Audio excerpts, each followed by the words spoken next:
నారా చంద్రబాబు నాయుడు అనే నేను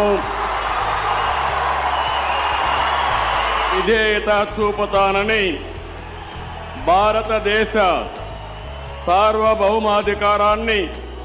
సమగ్రతను కాపాడుతానని ఆంధ్రప్రదేశ్ రాష్ట్ర ముఖ్యమంత్రిగా నా కర్తవ్యాలను శ్రద్ధతో అంతఃకరణ శుద్ధితో నిర్వహిస్తానని, భయం గాని పక్షపాతం గాని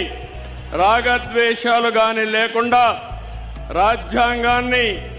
శాసనాలను అనుసరించి ప్రజలందరికీ న్యాయం చేకూరుస్తానని దైవ సాక్షిగా ప్రమాణం చేస్తున్నాను.